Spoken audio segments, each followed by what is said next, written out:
제가 사실은 배출권 거래제 관련해서 많은 회의를 다녔습니다만 이런 시민회의처럼 그 NGO나 많은 시민분들이 중심이 된 회의에서 제가 거의 발표한 적이 없습니다. 그래서 짧은 시간이지만 저한테 부탁을 하셨을 때 여기 오시는 분들이 이 분야의 전문가분들이라기보다는 그냥 뜨거운 열정을 가지신 분들이라고 생각을 하고 굉장히 쉽게 그냥 서술식으로 적었더니 보니까 이게 토론이 아니라 이게 발표네요. 그래서 죄송합니다. 좀 부실하다고 생각하시지 말고 어쨌든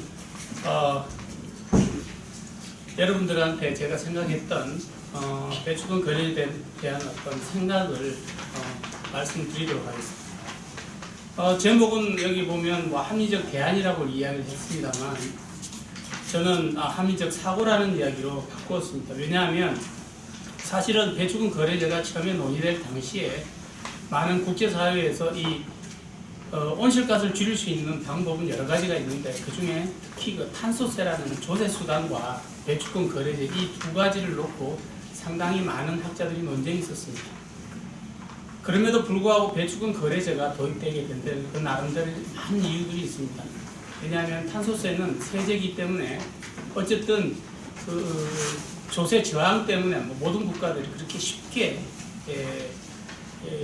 접근할 수 없는 그런 장애 요인들이 있어서 배출권 거래제라는 우리 이제 환경경제학의 일종의 하이브리드형 정책을 갖다가 도입을 하게 된 겁니다. 배출권 거래제의 가장 큰 목적은 결국은 온실가스를 줄이면서도 어떻게 하면은 마켓 시스템을 활용해서 좀 더 이 참여자들이 경제적인 어떤 요인을 가지도록 함으로써 끊임없이 기술 개발을 하고 이윤을 추구하다 보면 저절로 온실가스 감축이 이루어질 수 있다는 게 전제 조건으로 깔려 있습니다. 또한 물론 탄소세도 마찬가지입니다. 탄소세도 어떻게 보면 이산화탄소를 배출하는 데 대한 비용을 지불하게 만들므로써 경제적 인센티브를 다시 말하면 기회비용을 줄이기 위한 다른 방법, 대안을 찾도록 그렇게 만드는 방법임에도 불구하고 배출권 거래제가 도입된 것은 좀 더 유리한 조건이 뭐냐면 처음 출발 당시에 탄소세는 바로 비용을 지불하게 만들지만 배출권 거래제는 배출량을 어떻게 할당하느냐에 따라서 예를 들면 지금같이 우리나라같이 무상 할당을 하게 되면 비용을 갖다 확 줄일 수 있습니다. 처음 출발 당시에. 하지만 경제적으로 보면 결국은 그것도 하나의 기회비용으로 개념으로 작용하기 때문에 경제적 인센티브와 부담을 줄여주는 출발 방식으로 배출권 거래제의 하이브리드가 도입이 된 겁니다.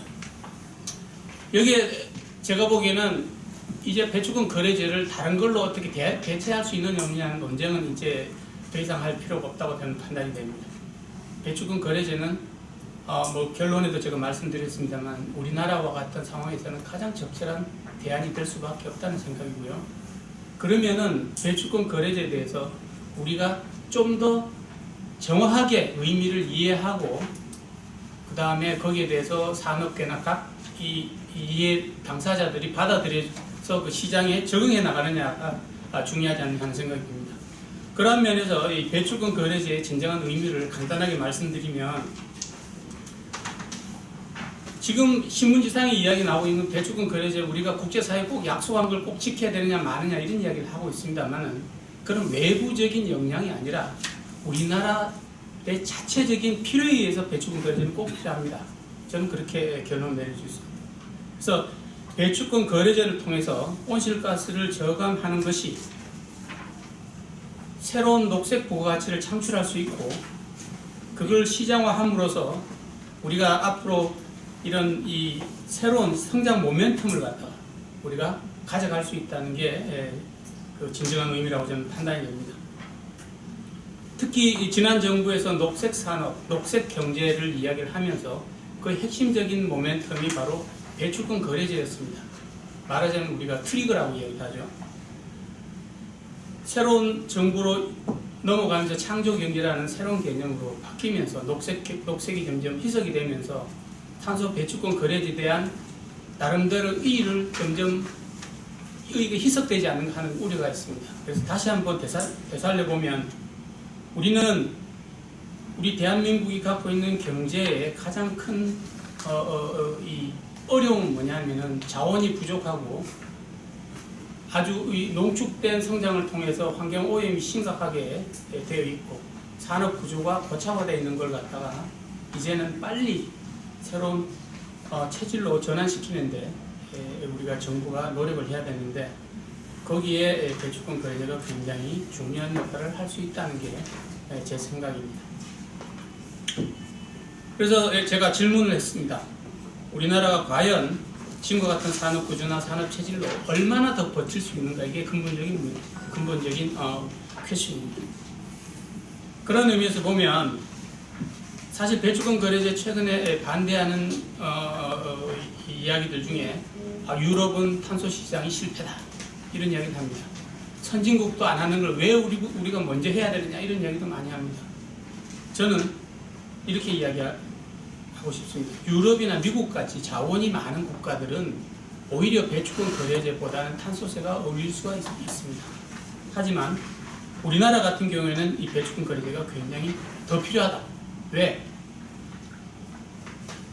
우리나라는 자원 에너지가 부족하기 때문에 이 산업의 그 어떤 원동력을 그런 자원에다 둘 수가 없습니다. 자원을 절약하고 에너지를 절약하는 쪽에다가 산업의 원동력을 찾아야 되는데 그렇게 된다면은 우리는 저탄소 경제로 빨리 전환하는 것이 국제 경쟁력을 갖게 될 수 있는 그런 어떤 기회가 될 수 있다. 그러한 측면에서 배출권 거래제는 산업 구조의 질적 변화에 굉장히 중요한 하나의 시발점이 될 수 있다. 특히 이 97년에 그 우리 이 IMF 관리 체제, 그 다음에 최근에 또 다시 반복되고 있는 그 글로벌 경제 위기, 금융 위기를 통해서 우리가 겪게 되는 게 뭐냐면 늘 반복되고 있습니다. 양적 완화. 죽어가는 사람 살리기 위해서 양적 완화합니다. 그러면 계속해서 되풀이되는 거죠. 양적 완화 정책은 기존 산업 구조가 새롭게 변해 나가는 것이 아니라 다시 과거로 회귀하는 방식으로 계속해서 정책이 순환됩니다. 그렇게 되면 두 가지의 문제점이 발생합니다. 우리나라 경제의 리질리언스, 회복력입니다. 회복력. 두 번째는 서스테이너빌리티, 지속 가능성. 두 가지 문제를 해결할 수가 없습니다. 이 두 가지 문제를 해결하기 위해서는 이미 정부는 좋은 이 컨셉을 갖다가 지난 정부도 그렇고 이번 정부도 그렇습니다. 녹색 경제, 창조 경제 아주 좋은 이야기입니다. 이 두 가지의 단어가 내포하고 있는 것이 이 두 가지를 통해서 우리가 이 경제를 지속 가능한 경제로, 그 다음에 이 어떤 외부적인 어려움에도, 글로벌 경제의 어려움에도 회복력을 가질 수 있는 그런 경제로 체질 전환을 하겠다는 그런 생각으로 우리가 연결을 할 수 있습니다만 실질적인 경제 정책은 그렇지 않습니다. 아시겠지만 항상 언론에 나오는 이야기는 양적 완화를 통해서 다시 불씨를 살려야 된다. 근데 과거와 똑같은 방식의 불씨는 이제는 우리한테 그렇게 장기적인 경쟁력을 갖다가 회복하는데 도움이 되지 않는다는 생각입니다.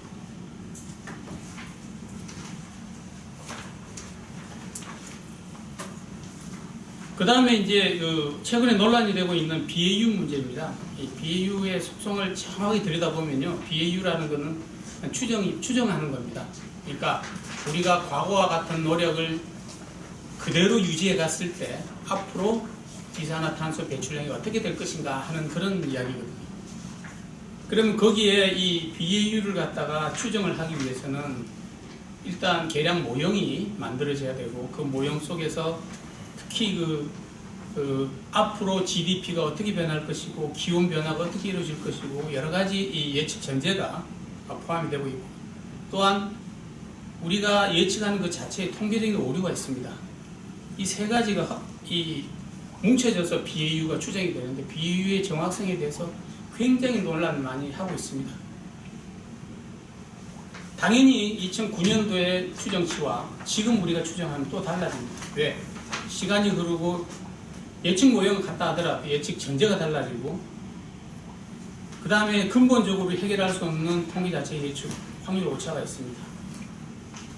많은 전문가들이 이 예측을 해보면 우리가 흔히 이야기하는 99% 유의성, 95% 이렇게 이야기를 합니다만은 예를 들어서 BAU를 예측했다 하더라도 그게 확률적으로 약 5% 내지 7% 아래 위로 그건 확률적 오차가 발생할 가능성이 크다는 거죠. 그런 의미에서 우리가 보면 지금 BAU를 가지고 계속해서 이야기를 하고 또 추정해야 되는 또 추정, 물론 추정해야 됩니다. 앞으로 지속적으로 추정해야 됩니다. 먼저 다음에 말씀드리겠습니다. 하지만 당장 우리가 배출권 거래제를 시작하기 위해서 할당의 BAU에 너무 의존적으로 우리가 접근하다 보면 BAU도 중요하지만 너무 거기에 의존적으로 자꾸 논쟁을 하다 보면은 제가 보기에는 그건 그렇게 바람직한 게 아니라는 생각이 듭니다. 물론 앞으로는 어떻게 되냐면 우리 정부가 해야 될 일은 과거에 국제사회에 약속한 게 있습니다. BAU 대비 30% 줄이겠다. 그러면은 이 30% 저감 목표에 대해서 우리나라가 얼마나 노력했는가 그리고 그 성과가 어떻게 됐는가를 갖다가 나중에 평가해서 국제사회에 알려야 됩니다. 그럴 경우에 과연 그 결과를 얼마나 설득력 있게 우리가 설명할 수 있는가가 더 중요하다 이거죠. 어쩔 수 없이 세계 경제의 변화, 우리가 예측할 수 없는 겁니다. 이런 것들로 인해서 우리 BAU 목표 대비에 흐트러진 점이 있다면 그건 충분히 익스큐즈가 되는 거예요. 어쩔 수 없는 겁니다. 그건. 자, 그런 면에서 우리가 좀 합리적으로 우리가 접근할 필요가 있다. 그래서 우리가 앞으로는 어떻게 되냐? 국제사회에 이미 약속한 5년이 흘렀고요.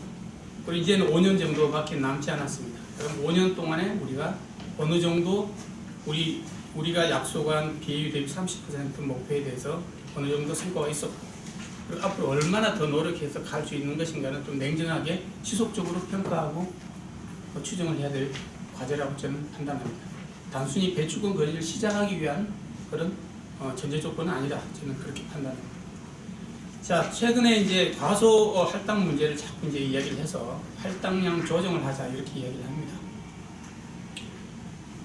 저는 할당량 조정이라는 것은 어떻게 조정하도 논리적으로 설명할 수 있는 방법은 많지 않습니다.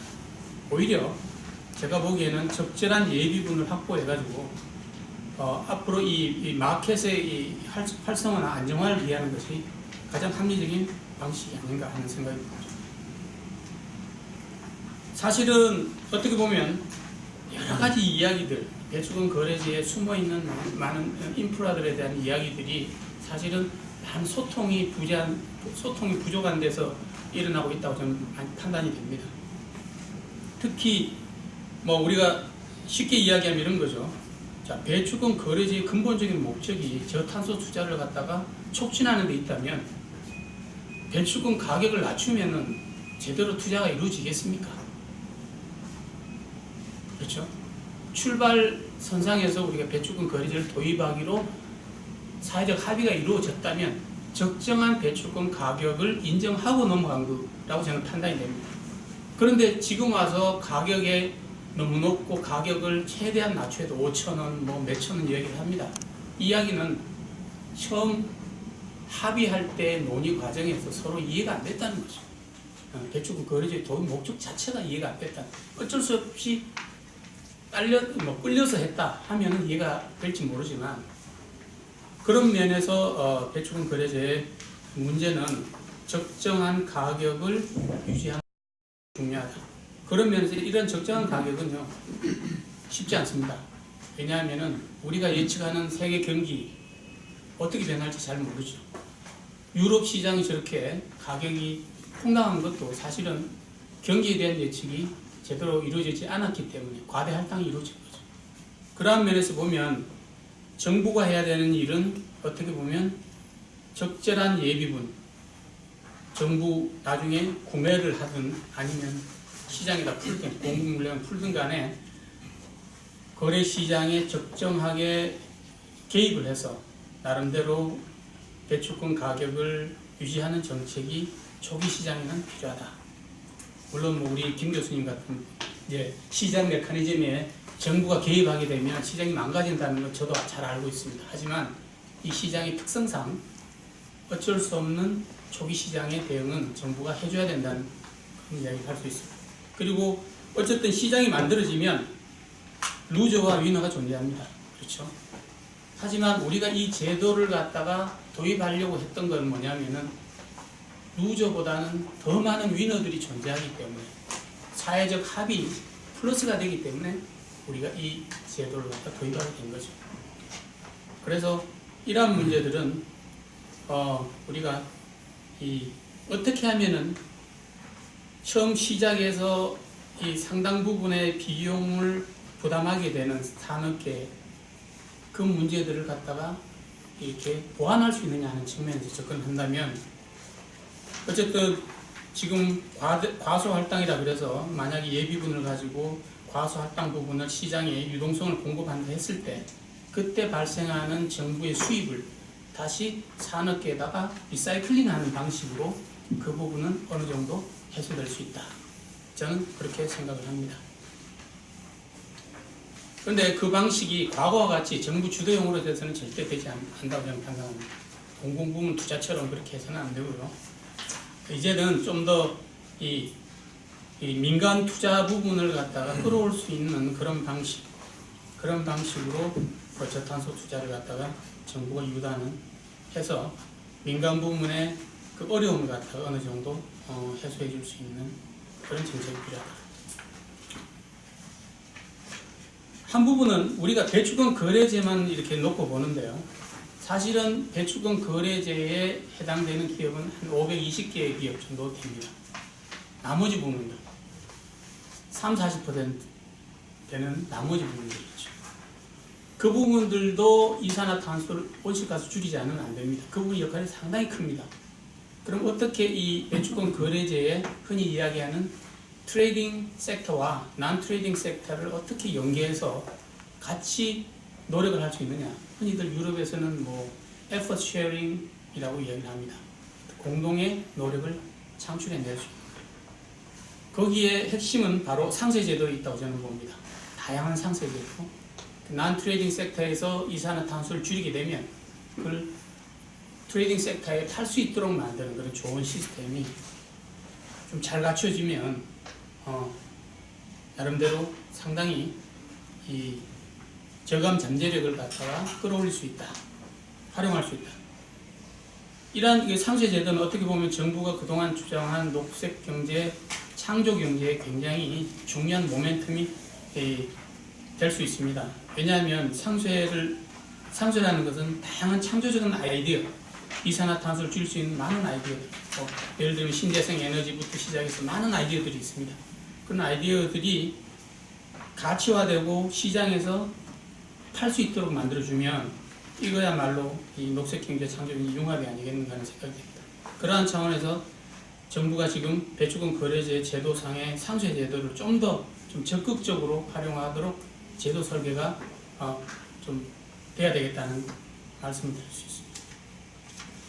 그 다음 마지막으로 저는 한 가지 말씀드리는 게 아까 이야기한 그 민간 부문의 역할을 정부가 좀 많이 끌어올려야 된다는 이야기하고 일맥상통이 됩니다. 사실은 그동안에 정부가 점점 커졌습니다. 작은 정부가 작은 정부 지향 이야기를 했습니다만 정부는 점점 커졌죠. 공공부문이 점점 커지고 있습니다. 실례로 들면 이런 겁니다. 이건 뭐 여기 안 적혀 있습니다. 부산에 영화 산업을 육성한다고 했습니다. 그래서 영화제들 열고 많이 했죠. 많은 영화인들이 오고 영화 산업이 육성될 거라고 생각을 했습니다. 그런데 정작 어떤 일이 벌어지냐면은 영화를 찍으러 부산에 와서 필요한 건 예를 들면 항공 촬영이 필요합니다. 항공 촬영이 필요하면 어떻게 하느냐? 부산의 소방 헬기가 촬영을 해줍니다. 공짜로. 자, 그러면은 이 영화 산업의 밸류 체인이 다양하게 있습니다. 거기에는 촬영하는 민간 업체도 있습니다.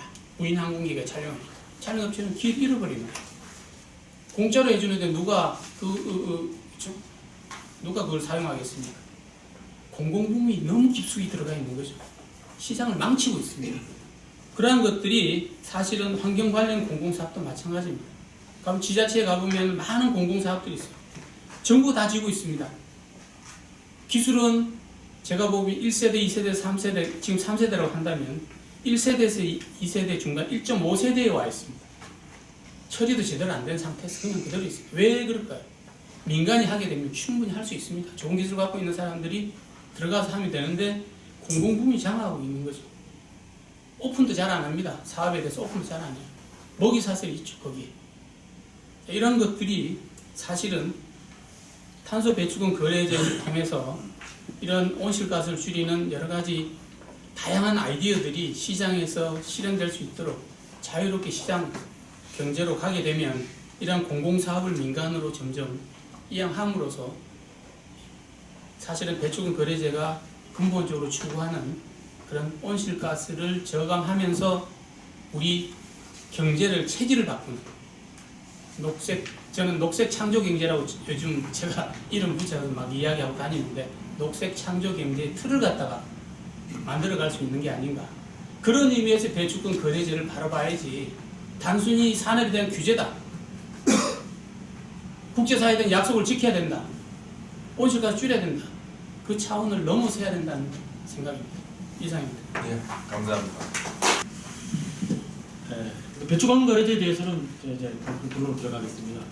저는 개인적으로 배출권 거래제 도입을 국회에서 논의될 때 2011년에 거기서 공청회 할 때 기후변화 특위에서 그 청문회 할 때 반대 입장에 서서 반대 논의를 펼쳤던 사람 중 한 사람입니다. 반대 논의 중에 상당한 그 논리의 대부분이 최근 산업계가 주장하는 논리, 이 국제경쟁 문제와 그 다음에 두 번째가 과연 온실가스 감축하는데 배출권 거래제가 유일한 수단이냐? 왜 이렇게 급작스럽게 한 번에 중간 단계를 거치지 않고 점프해서 그냥 배출권 바로 가느냐? 그런 의미로 반대를 했었습니다. 그래도 이와 같은 산업계 반대고 반대 논의도 있고 찬성 논의도 있었지만은 2012년에 법이 국회가 만장일치로 통과된 상황에서는 이제 법을 준수해야 되는 것이 맞고 이렇게 그런데 이제 그렇게 이제 생각하는데 이제 문제는 이제 어떻게 준수해야 되느냐? 그 때문에 지금 이제 논란이 많다고 생각합니다. 우선 그 배출권 거래제 기후변화 분야에 대해서 배출권 거래제 도입이 된 배경은 상당히 좀 급작스럽게 도입됐죠. 사실 1992년 기후변화 협약이 만들어지고 나서 지금 현재 배출권 거래제를 시행하고 있는 유럽연합은 탄소세를 도입하기로 결정했었습니다. 그런데 탄소세 도입하기로 하고 이런저런 눈치 살피고 다른 나라를 살피다 하다가 97년 교토의정서에 배출권 거래제가 툭 들어가는 바람에 배출권 거래제를 이제 탄소세 포기하고 2000년부터 배출권 거래제를 하자고 이제 유럽연합의 입장을 꺼내는 거예요. 그렇게 그러면 이 배출권 거래제라는 게 교토의정서에 들어간 것도 교토의정서 초안이 한창 논의됐던 95년, 96년, 97년 초안에도 배출권 거래제가 전혀 없었습니다. 물론 학계에서나 영국에서나 배출권 거래제 논의 엄청나게 연구했습니다. 그다음 90초에 배출권 거래제와 탄소세 비교 연구 수백 건의 연구 논문들이 있었고 저도 그때 연구 참여했던 기억이 있지만은 그래도 이제 이 협상 문안에는 EU 주도의 협상 문안은 배출권이 없다가 이게 사실은 교토정서 타결 마지막 날 툭 들어간 겁니다. 내용도 정리도 안 된 상태에서 툭 들어가고 그냥 갑자기 들어가서 정치적으로 딱 결정되고 배출권을 하자니까 이제 그다음부터 난리가 났죠. 기후변화 협약에서. 그래서 이제 교토 메커니즘에서 세 가지 중에 제일 중요한 배출권 거래제가 그걸 이행방을 합의하는데 4년을 걸렸습니다. 2012년 사실은. 그렇게 4년 걸려서 이렇게 우여곡절 어렵게 도입되고 이렇게 배출권 거래제를 작성하지 않고 반대하던 EU가 배출권 거래제를 시행하고 있고 거꾸로 배출권 거래제를 이 강제로 집어넣은 교토의정서에 집어넣은 미국은 교토의정서 탈퇴해버리고 이런 건 아이러니한 상황이 나타난다는 걸 말씀드리는데요. 이 배경에는 제가 말씀드린 이유에는 과연 온실가스 감축하는데 배출권 거래제가 유일한 수단이냐? 탄소세다가 부장님 교수님 말씀했었고 탄소세에도 우리나라는 목표 관리도 있고 또 에너지 가격 정책도 다 다양한 수단이 있는데 우리나라에서는 그 그러한 수단들을 거의 써보지 않았다. 그러니까 정부에서는 규제 일부에다가 그 다음에 목표관리제를 하다가 그 다음 바로 배추권 거래 들어갔어요. 근데 사실은 이명박 정부에서의 가장 아이러니는 왜 에너지 가격에 대해서는 그렇게 가격 정책은 최저 가격으로 유지하면서 한전 적재보면서까지도 전기요금을 낮게 유지해주면서 전력 과소비를 유발하면서 겉으로는 오직까지 줄이겠다, 배추권 거래 잘하겠다. 이건 아이러니죠. 실제로 2020년에 에너지 소비가 한 해에만 10% 가까이 늘어서 오직 가서 배추도 10% 가까이 늘어나는 이유가 전부 다 낮은 전기요금, 낮은 에너지 가격 그런 상황입니다. 그럼 이렇게 정책적 엇박자를 하는 과정에서 그런 배추권 거래제가 도입하면 그러면 에너지 가격 저하 에너지 가격으로 인한 온실가스 증가 폭증한 부분을 면피할 수 있겠느냐 소위 말하는 그런 어떤 정부의 에너지 관련 정책의 엇박자 논리 때문에 제가 이거 반대했던 배추권 거래제가 컸던 거죠. 사실 유상희 교수님 지적했듯이 우리나라 에너지 다소비 산업도 맞습니다. 에너지 많이 쓰는 기업들이 산업들이 우리나라 비중이 굉장히 높습니다. 실제 사실 수출도 잘 되고 장사가 잘 됐습니다. 가격이 싸니까. 그게 왜 그럼 이게 싸느냐? 이게 많아진 게 에너지 가격 싸기 때문에. 이게 전기요금 싸면은 어떤 현상이 벌어지냐면은 전기를 많이 소비하는 철강이나 뭐 알루미늄 그런 제품들이 우리나라 상품이 상대적으로 가격이 저렴해져서 수출이 많이 일어나고요. 거꾸로 일본이 후쿠시마 사태 이후에 원자력 발전소 수독되면서 화력 발전소로 가면서 전기요금 많이 비용이 발생 전기요금 인상되면서 일본에 상당히 많이 전기 많이 쓰는 기업들이 우리나라로 들어옵니다. 그러니까 수출이 위한 국제 분업과 그 다음에 이 공장의 리얼로 국제 재배치 전기요금 싸게 따라서 리얼로케이션에서 또 전기요금 늘어나는 그런 구조가 계속 반복돼요. 그러면 질문 하나 드리겠습니다. 배추권 도입 거래제도 보면 이렇게 우리나라 문제 있다고 에너지 제대로 얼마 나지도 않은 나라에서 이렇게 에너지 많이 쓰는 공장들이 줄어들겠느냐? 기업체는 정부를 이번에 반대하는 논리가 이렇게 하면 에너지 다섯 공장 해외 이전하겠다. 그러면 일자리 줄어든다. 협박하고 있고요. 그게 이제 그런 현실이거든요. 그래서 그럼 이게 어떤 게 맞느냐? 뭐 고민할 때도 있고 뭐 그냥 쉽게 얘기할 때도 있지만은 저는 이제 지나간 얘기는 이렇게 간단히 정리하면은 그러니까 이 에너지 정책이라는 게 나는 뭐 에너지 정책보다 다른 모든 정책이라는 게 온실가스 줄이겠다, 에너지 다소비 산업 구조를 줄이겠다는 그에 맞는 정책들을 패키지를 만들어서 하나하나 차례차례 좀 강도를 높여가야 되는데 조금 기본적인 것만 하다가 갑자기 이렇게 점프해버리니까 이런 갭이 너무 한꺼번에 뛰어버리니까 그런 갭에 의한 반발이 많지 않은 것이냐, 그런 생각이 듭니다. 그리고 최근에 온실가스 배추권 거래제 논란에서 테크니컬한 이슈도 많습니다. 전기 사용에 의한 배추권 그것도 규제의 대상이 된다. 왜 그러면 그걸 유럽에서는 안 하는데 왜 전기에 대한 안전 배출도 책임져야 되느냐? 이게 논란이 많습니다. 그러면 우리나라 전기 많이 쓰는 가석회사에 안 쓰고 전기만 쓰는 배추권 업체들이 유럽 기준에는 배추권 거래 대상이 아닌데 한국에서는 전기 많이 썼다고 해서 그 전기를 만들기 위해서 배출된 발전소에서 온실가스 배출됐겠는데 그걸 규제하겠다 하니까 업계는 당장 반발하죠. 간접 배출이다. 유럽에서처럼 배추권 거래제 시행하면은 발전 부분이 배추권을 상당히 구입을 했고 그 비용을 전부 다 전기요금이 전가해서 전기요금이 인상되는데 그러면 전기 다소비업체는 인상된 전기도 사용하면서 전기로 인한 간접 배출까지 규제받은 게 이중 규제다 하는 문제가 지금 현재 논의가 되고 있고요. 그게 좀 여러 이슈 중에 하나입니다. 아까 강 교수님도 여러 가지 하겠지만 참 이런 것들이 좀 엇박자 부분이 좀 있다 하는 부분이 말씀드릴게요. 그다음 두 번째는 이번에 배추권 할당이 결국은 할당입니다. 결국은 배추권에서 가장 중요한 거는 누가 얘기하세요. 저도 동의하는데 90% 이상의 배추권은 할당이 안 됩니다. 그래서 이론적으로 쉽게 막말로 얘기해서 이론적으로 어떤 전지전능한 분이 나타나서 배추권을 모든 기업체의 마지널 코스트가 같아지는 수준대로 배추권을 할당할 수만 있다면 이건 불가능하지만은 그러면 거래가 일어나지 않습니다.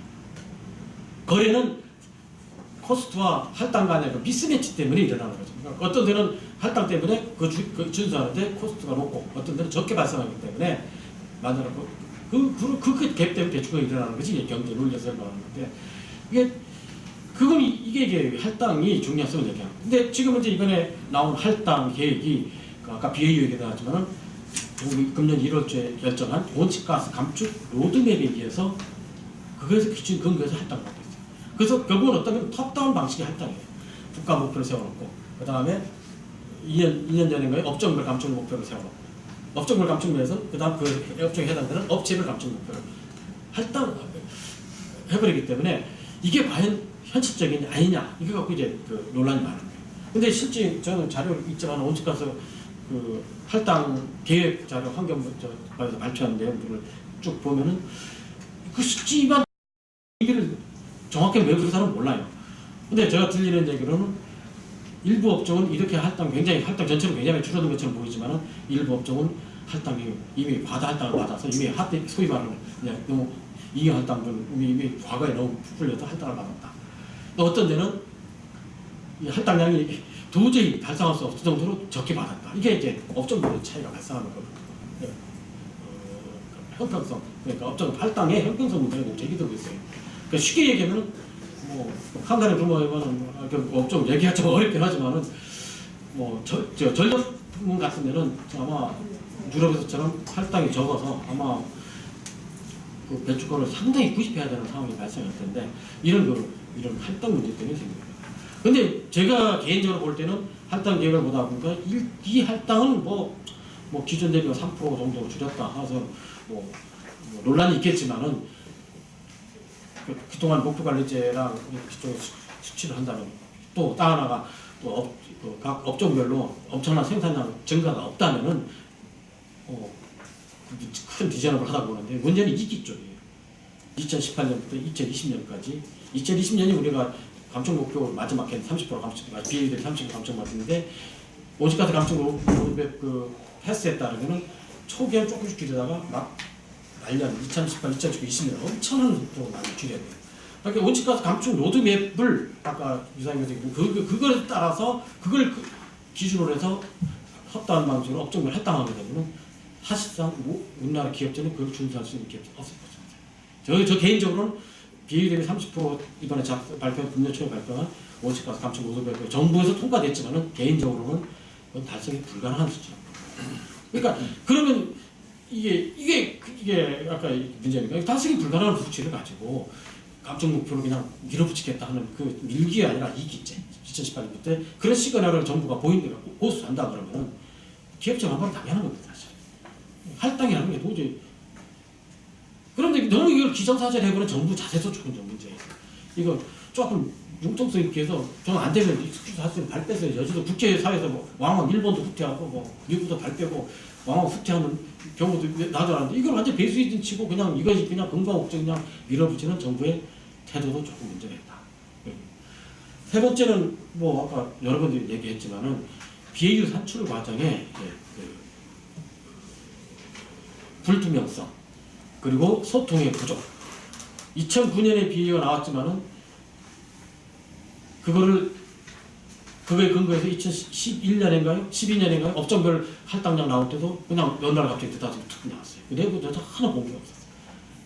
그 다음에 작년에 BAU 온실가스 감축 로드맵을 하면서 BAU 재검증한다고 에너지 경쟁은 에너지 기본계획과 연계해서 에너지 수요 전망을 같이 했지만은 그로부터 온실가스 나가는 거는 전혀 공개가 되지 않았습니다. 토론에도 별로 없었습니다. 그 다음 에너지랑 과연 연결되느냐 하는 것도 좀 의심스러운데 결론은 제가 들은 바로는 작년에 추정한 BAU가 2009년에 추정한 BAU보다 약 3.6% 높기 때문에 이거 큰 차이가 없기 때문에 그냥 2009년도 BAU를 유지하자 하는 게 이제 그 정부의 공식 입장으로 제가 전해들었습니다. 근데 이게 이런 과정이 만약에 결과만 얘기할 게 아니라 이런 과정이 정부가 그렇게 자칫 있다면 이 논의를 다 공개하고 오픈하고 자료를 오픈하고 다 해서 했어야 되는데 이게 꼭 공급진 작전하지 거기에 참석하는 전문가들한테 전부 다 보안각서 쓰게 만들고 이게 언론에 절대 나가서는 안 된다 그러고 이게 자료회의자를 전부 다 회수하고 공축이라는 건 일방식 전달 방식이고 이런 소통 문제는 더 이게 산업과 회사 정부 간의 갈등을 키우지 않았나 하는 문제가 생깁니다. 그리고 이제 다음으로 얘기는 정부 부처 간의 또 이해 이해 조정 문제, 그러니까 의견 조정 문제, 조율 문제도 말씀드리지 않을 수 없어요. 물론 배추권 거래제 할당위원회 위원장은 기재부 장관이고 거기 할당위원회 간사는 환경부 차관이고 여기가 이분이 이제 정부 실무위원 하니까 다 주관하는 건 맞지만은 이제 산업부도 이제 관계되고 국토부도 관계되고 농림부도 관계되는데 이게 부처 간의 이게 굉장히 참 팽팽합니다. 산업부는 항상 이제까지 논리가 산업경비력, 국제경비력 그 논리고 그리고 아까 얘기 상세 얘기를 하던 상세도 좀 범위를 넓게 하고 모든 걸 유연하게 하자 그렇게 하지만 또 환경부 입장에서는 모든 걸 또 엄격하게 타이트하게 하자 그렇게 하는 문제도 이제 이런 문제도 좀 발생합니다. 그다음 또 저희 마지막으로 뭐 시간 제가 또 다음에 토론을 계획했겠지만은 네, 괜찮습니다. 네, 그 배추권 거래제만이 아까 모두의 배추권 거래제만이 왜 유일한 오직가서 감축수사냐 왜 이렇게 뒷점프를 하느냐 좀 비판했지만은 두 번째는 배추권 거래제 우리나라 정부가 도입하거든 배추권 거래제의 또 방식입니다.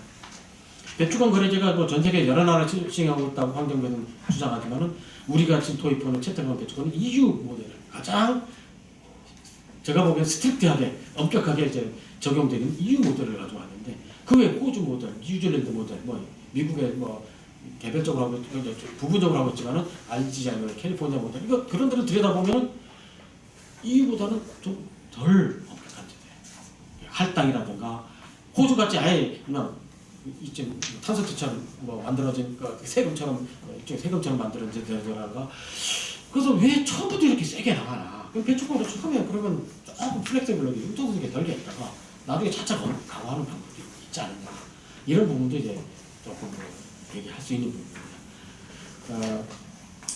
마지막으로 뭐 한 가지 말씀드리면 저도 이제 어쩌다 보니까 배추권 할당위원회 들어가 있습니다.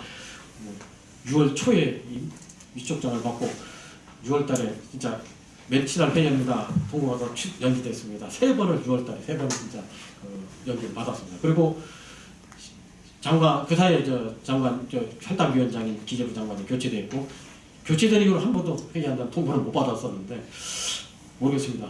조만간 또 저는 이번 주 회의가 열릴 줄 알았는데 안 열리는데 다음 주에 회의 열릴 거로 이제 기대하는데 아마 언론에 요새 나왔던 것처럼 할당량 조정에 조금 유연성을 주지 않겠느냐 하는 부분. 뭐 어차피 이제 법은 했기 때문에 통과돼야 되고 또 이미 6월 30일까지 할당 계획을 확정하기로 했는 이미 그 시한을 절차적인 시한을 어겼던 문제가 있습니다. 이건 또 산업계에서는 이제 절차적 오류를 들어서 그 배추권에다 소송을 하겠다는 얘기도 나오고 있는데 뭐 이왕 이렇게 하기로 한 거는 저는 뭐 법도 만들어주고 이거는 준수하되 시행 과정에서 융통성을 좀 발휘하고 두 번째는 그냥 초창기입니다. 나중에 갈수록 좀 강화하면 맞습니다.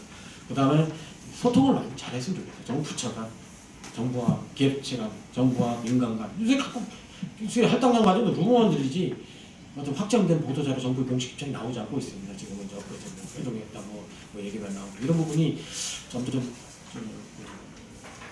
상황을 좀 어렵게 만든 거 아니냐 좀 소통을 좀 많이 했으면 좋다는 생각. 이상 마치겠습니다. 네.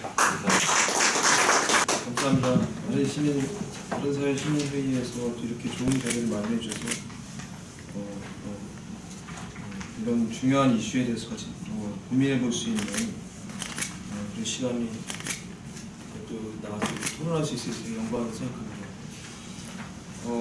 앞에 두 분께서 굉장히 중요한 이슈와 그다음에 말씀을 해주셨는데 확실히 그 고민하는 부분들은 비슷한 것 같습니다. 그래서 굉장히 핵심적인 이슈들을 이렇게 짚어주셨고 그거에 대해서 나름대로 대안들을 제시해 주셨습니다.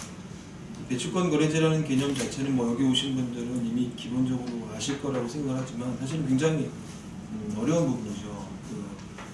이해하기도 굉장히 쉽죠. 왜냐하면 우리 주변에서 그러한 것들이 아직은 없기 때문에 굉장히 새롭고 생소한 개념이라고 볼 수 있는데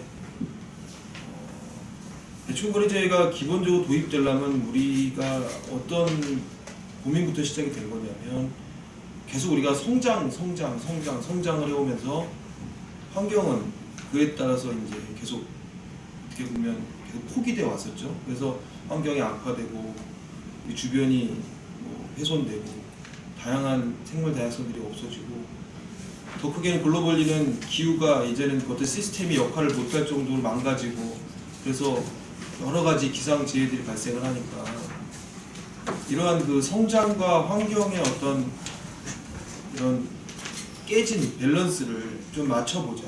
그래서 성장도 하면서 그다음에 환경도 같이 보존할 수 있는 그게 이제 앞에 유상희 교수님이 말씀하셨던 바로 지속 가능 성장의 가장 핵심적인 개념이라고 할 수 있는데 이런 두 가지 성장과 환경의 밸런스를 맞춰가는 방법에서 가장 중요한 부분이 바로 그러한 훼손을 한 사람, 그 사람이 책임을 지고 그 사람이 어떤 보상을 해야 된다는 어떤 그런 개념에서부터 시작이 된 겁니다. 그래서 누군가 훼손을 했으면 그 사람이 물론 훼손을 한 그 사람이 뭐 일부러 자연을 훼손한 건 아니죠. 환경을 훼손한 건 아니죠. 기후변화, 기후 시스템을 일부러 망친 건 아니죠. 성장을 하다 보니 그만큼에 대한 훼손이 있으면 그 훼손된 부분만큼은 돈으로 내든 아니면 그 훼손된 만큼의 또 다른 영역에서 그 훼손을 뭔가 개선하고 크리에이트하고 리스토레이션을 하는 것이 중요한 것이 아니겠느냐 이러한 생각에서 배출권 거래제라는 게 도입된 겁니다. 그래서 기업들이 이렇게 성장을 하고 물건을 생산해내고 소비를 하다 보니 그만큼 자연이 훼손된 부분이 있으니 그 부분에 대해서 부담을 지어라 하는 것들이 배출권 거래제의 기본적 개념에서 시작된 거라는 것만 생각하시면 그것이 뭐 사고 팔고 할당을 하고 규제를 하고 이 문제는 그러한 큰 그림 하에서 굉장히 세부적이고 테크니컬한 이슈들이고 가장 큰 틀은 책임을 지라 훼손한 사람이 책임을 지는 그러한 이제 개념에서 시작됐다 하는 것에서 생각하시면 될 텐데 중요한 건 그거죠. 그러면 기업이 부담을 갖게 되는 것은 그것은 부담이라는 거 비용이거든요. 그럼 부담만 지어야 되는 것이냐? 기업은 기업 나름대로 또 기업의 목표는 바로 지속 가능한 생존이거든요. 근데 그러한 지속 가능한 생존에 이런 부담이 계속 지어지면 그만큼 피해를 보게 되고 그 피해를 어떻게 할 것이냐라는 것들이 가장 큰 이슈가 되는 것이죠. 그러면 이러한 기업들이 이제 이 포커싱을 좀 이제 우리가 이 기후변화 관련된 부분과 예를 좀 이렇게 포커싱을 맞춰보면 기후변화 관련된 것은 이런 피해를 최소화시키려는 노력은 뭐겠습니까? 그러니까 바로 어떤 배출을 최소화하려는 저배출의 노력이겠죠. 그런 저배출의 노력들에 대해서 이런 이제 비용으로 이제 계속 다가오고 이런 것들이 이제 하는데 그러한 것들이 거기서 끝나는 것이면 사실은 이제 배출권 거래제의 의미가 없는 것이죠. 그러니까 부담을 주게 되면 그 부담을 어떻게 쓰든지 그 기업에게 지워지고 그 기업에 대한 부담은 결과적으로는 국민 전체에 대한 부담으로 이어질 수밖에 없고요. 소득 재부패에 따라 이렇게 될 수밖에 없는 구조겠죠. 근데 배출권 거래제가 약속하는 것은 무엇이냐면 그러한 저배출 노력이 바로 녹색 기술이나 녹색 시장 같은 새로운 형태의 어떤 분야를 만들어낸다는 그러한 그 약속을 던져주는 것이죠. 그리고 그 부분은 어떻게 보면 기업, 나아가서는 어떤 국가 전체의 새로운 성장 동력으로 나아갈 수 있다는 것들을 제시해 주는 것이 배출권 거래제의 핵심이라고 할 수 있습니다. 그 부담이 단기적으로 부담이겠죠. 근데 단순히 부담에서 끝나는 것이 아니라 그 부담이라는 것들, 그 부담을 회피하는 어떤 노력들이 바로 새로운 시장을 만들어내는 하나의 원동력이 될 수 있다는 그런 이제 이런 순환고리를 얘기해 주는 겁니다. 그런데 잘 아시겠지만 이제 우리가 이제 보통 그런 기술 시장을 녹색 기술 또는 녹색 시장이라고 얘기를 하죠. 근데 그 녹색 기술이나 녹색 시장이라는 것은 지금 현재로 봤을 때는 너무 리스크가 높습니다. 그리고 불확실하고 또 잘 시장도 없고 기술도 매치하지 않고 굉장히 불안한 어떤 그런 부분이라 할 수 있겠죠. 그런 부분에 기업들, 단기적인 목표 설정을 하는 기업들로 봤을 때는 정말 다가가고 싶지 않은 기술이며 다가가고 싶지 않은 시장이라는 것이죠.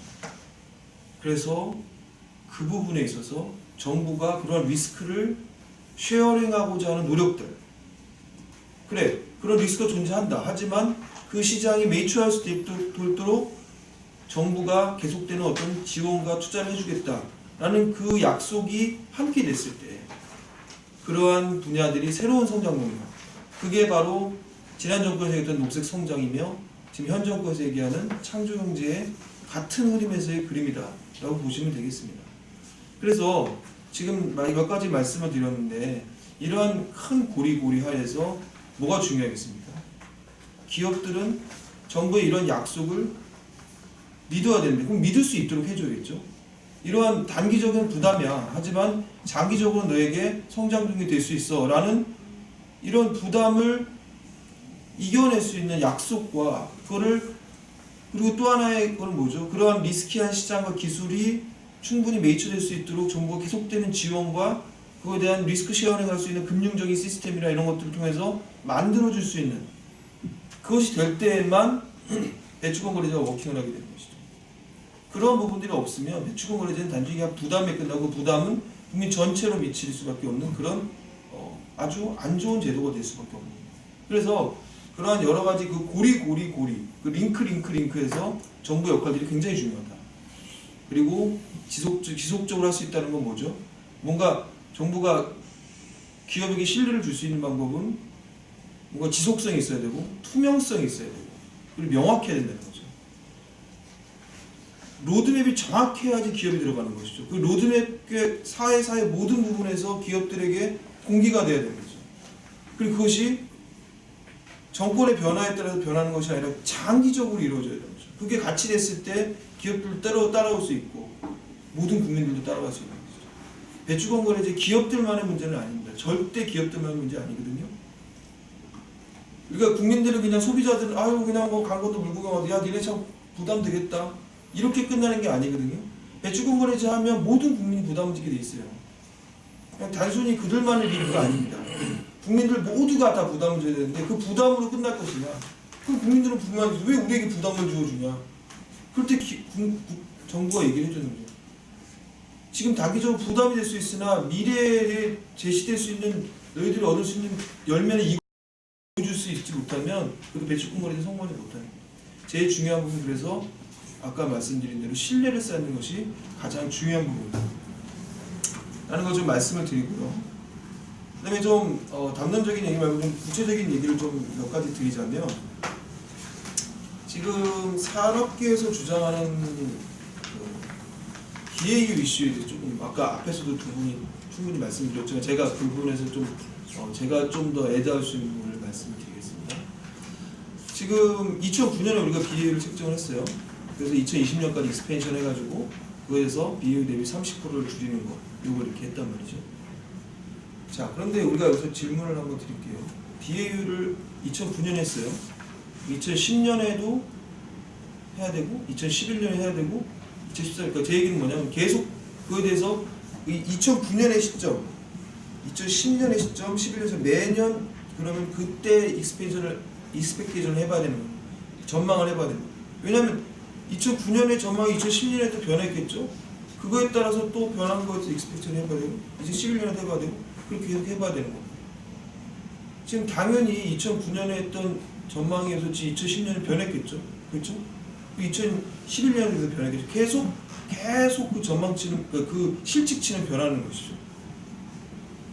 지금 그게 문제예요. 가장 큰 문제는 뭐냐면 지금 산업계 계속 주장하는 게 뭐냐면 2009년에 2020년만 전망이겠습니까? 아니죠. 2012년도 전망이고 11년 전망이고 13년 계속 전망을 했을 겁니다. 2011년에 전망치하고 실측치를 봤더니 차이가 난다. 2012년에도 예측치와 실측치 차이가 난다. 계속 지금 그 주장이거든요.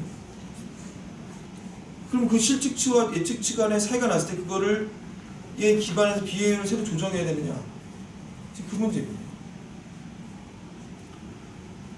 그래서 제가 말씀드리고 싶은 거는 지금 시민사회와 산업과 정부가 공이 같이 완전히 오픈된 자료 2010년 자료예요. 2010년 자료가 지금 현재 모두 다 공유할 수 있는 자료입니다. 물론 정부는 2012년, 13년 자료는 다는 아니겠죠. 2012년과 14년 자료의 많은 부분들을 갖고 있을 겁니다.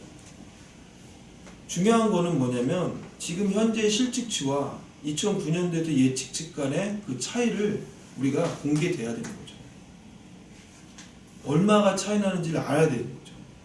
산업계가 주장하는 것과 정부가 주장하는 것이 다릅니다. 정부는 큰 차이 없다고 합니다. 많은 차이 없. 지금 유상희 교수님 얘기하시는 것이 그 예측 오차 범위 내에 있다고 얘기를 합니다. 근데 산업계는 그렇지 않다고 얘기하는 것이죠. 예측 오차 범위 내에 있는 게 아니라 많이 차이 나는 거예요. 2009년도에 너무 우리가 앰비셔스하게 예측을 했다는 거죠. 우리가 많이 줄일 수 있을 것 같이 예측했다는 거죠. 하지만 실직치는 우리가 예측했던 것보다 훨씬 뛰어넘게 많이 배출됐어요. 그런 얘기입니다. 산업계. 그냥 정말 그런지를 알아야죠. 그냥 그런 느낌이 아니라 정말로 2009년에 2013년 시점을 예측했었던 그 시점의 예측치와 실직치를 우리가 알아야 되는 거죠. 그래야지 정말로 산업계가 주장하는 거죠. 그러니까 산업계 주장은 그거예요. 우리가 배출을 정말 많이 하고 있고요. 앞으로도 많이 할 거예요. 그러니 할당 많이 해주세요. 이거거든요. 정부는 무슨 주장이에요? 무슨 소리냐? 니들 열심히 줄인다고 했잖아. 근데 니들이 그렇게 막 배출해놓고 앞으로 더 배출할 거니까 더 많이 할당해달라고? 그건 말이 안 돼. 이게 정부의 주장입니다. 그 주장의 구조는 너무나도 다른 쪽을 바라보고 있는 거예요. 정부는 니네 줄인다고 열심히 했으면 줄여야지 왜 계속 더 많이 배출해? 이게 지금 정부의 주장입니다. 그럼 그 두 개가 어떻게 공이 이게 믿음 관계에서 그 신뢰가 쌓이겠습니까? 공개를 해야죠. 아직까지 배출량 데이터가 부족하더라도 공개를 해야죠. 정말로 더 많이 배출했는지 그걸 알아야죠. 그거에 따라서 배출량 할당을 다시 해야 되는 거죠. 그런 부분들이 중요하다라고 말씀을 드릴 수가 있고요. 그 다음에 간접 배출에 대한 얘기를 좀 드릴게요. 간접 배출량이 뭐냐면 기본적으로 배출 할당을 할 때는 우리는 직접 배출에 대해서 보통 한다고 얘기를 하는데 원래 굉장히 텍스적인 얘기는 직접 배출량은 뭐냐면 1차 에너지 사용에 대해서 그거에 대한 배출량에 대해서 보통 한다고 해요. 그래서 보통 기본적으로 전기라든지 열의 사용에 대해서는 할당을 안 해요. 그게 유럽에서 하는 방식입니다. 근데 우리나라는 유럽과는 좀 다른 구조입니다. 유럽은 기본적으로 1990년대 후반부터 시작해서 전력과 열 시장이 완전 자유화돼서 완전 자유화는 아니죠. 지금도 자유화를 하고 있죠. 그래서 자유화되는 쪽으로 쭉쭉 가고 있는데, 그러니까 자유화가 아니라 그렇죠. 경쟁 시장 쪽으로 가고 있죠. 그 펌핏 참여자들도 늘어나고 있고, 그 다음에 시장에서 가격이 결정되는 거죠.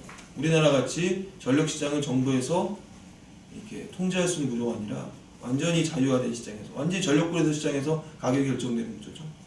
그 얘기는 어떻게 되는 거죠? 상위 부분에서 할당을 해도, 그러니까 상위 부분에서 규제를 해도 그 규제가 계속 하위 부분으로 이렇게 하나하나씩 이렇게 전이가 되는 거죠. 가격이 높아지도록. 그러니까 부담이 왔어요. 기업에. 발전사에 부담이 왔어. 내 이번에 감축 설비를 이번에 깔아야 되고 또 좀 더 배출량이 적은 연료를 사용해서 해야 되는 그런 비용이 부담이 왔어요. 그럼 그만큼을 전기 가격이 더 높이겠죠. 그 높인 만큼이 계속 다음 단계로 전이가 되는 거예요. 그래서 소비자들도 그 부담을 안는 거죠. 그래서 아까 제가 말씀하신 것이 배출권 거래제가 산업계만의 문제가 아니라는 얘기가 그래서 말씀드립니다. 계속 이렇게 부담이 전이되겠죠. 근데 우리나라는 어떻죠? 물론 정부가 얘기를 하죠. 앞으로 배출권 거래제 들어오면 그 부담만큼을 어느 정도 소비자들에게 이렇게 할 수 있도록 하겠다. 근데 우리가 지금 2001년 당시에 우리가 그 전력시장에 대한 구조 개편을 하면서 4가지 부문에서 발전 부분, 그다음에 트랜스미션, 디스트리뷰션, 그다음에 마지막으로 판매 부분, 이 4가지 부분에서 이 발전 부분만 지금 한 점 말고 다른 자회사들로 이렇게 발전 부분만 이렇게 했는데, 근데 물론 그 구조도 완전 경쟁 구조는 아니죠. 왜냐하면 그 한전 자회사들의 모든 직원들을 다 한전이 갖고 있습니다. 그러니까 이건 사실은 완전한 그 경쟁 구도도 아니지만 그렇게 경쟁을 시켜놨어요. 근데 더 중요한 거는 그 당시에 뭘 실패했냐면 이 발전 부분에 대한 판매 부분에 대한 이 경쟁을 하려고 했는데 그 부분이 도입이 안 됐죠. 그래서 지금은 판매는 다 한전에서만 하고 있습니다. 이런 구조 내에서 만약에 발전 부분 각 부문별로 우리가 지금 할당을 했다 칩시다. 이 부분에 대한 이 부담이 한전으로 넘어가서 한전에서 소비자들에게 전기값을 올리는 방식으로 할까요? 특히 더더욱 중요한 건 산업 부문에 대한 전기 가격을 충분히 그만큼의 부담만큼 올릴 수 있을까요? 그 부분이 퀘스천인 거죠. 그렇지 않기 때문에 우리나라의 이런 아주 특이한 전 세계에서 정말 찾기 힘든 이러한 전력시장 구조 때문에 간접 부문에 대해서도 우리가 할당을 하겠다는 거예요. 근데 문제는 뭐냐면 아무리 정말 세밀한 정책 구조와 그 시스템과 체계를 잘 구조화시키고 만든다 하더라도 간접 부문에 대한 할당은 그거는 어떻게 해서든지 이중 부담에 대한 그리고 비효율성이 발생할 수 있는 많은 구멍들이 존재합니다. 그게 전력시장만 완전 경쟁시장 체계로 가게 되면 자연스럽게 가격이 전이되면서 그러한 루폴들이나 비효율이 안 생기는데 그런 것이 없는 상태에서 정부가 제도를 세밀하게 짜가지고 이 간접 배출에 대해서 착착착착 이 할당을 할 수 있다면 얼마나 그게 좋겠냐면 그런 것들이 안 된다는 거죠. 그래서 저는 기본적으로 간접 배출에 대한 부분들은 아직 우리나라의 이 전력 시장 구조에서는 적절치 않다라고 봅니다. 그리고 그만한 능력을 갖고 있는 정부도 있다고 생각하지 않고 믿지 않습니다. 그래서 간접 배출에 대해서는 기본적으로 반대를 하면서도 중요한 부분은 뭐냐, 그렇다면 그러한 부담이 각 발전사들에게서 부담이 증가했을 때 그 부담을 어떻게 할 것이냐.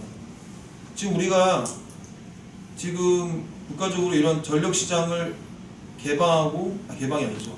경쟁화시키는 부분을 노력을 하고 있는데 그것들의 발전 과정을 잘 보면서 그걸 시스템을 다시 짜가야 되는 것이죠. 그럼 그 과도기 기간 동안 어떻게 할 것이냐? 그 과도기 기간 동안은 정부가 책임지고 그 부담이 증가한 만큼을 소비자 가격의 증가만큼으로 이렇게 할 수 있도록 가격을 쉽게 얘기하면 전력 가격을 높여야 된다는 거죠. 물론 그 안에서 어떤 소득 분야에 따라서 그 부담의 배중은 당연히 달라지겠지만 그 부담은 당연히 전가될 수 있는 구조를 만들어내야 된다는 거죠. 그리고 그거를 국민에게 알려야 된다는 게 더 중요합니다.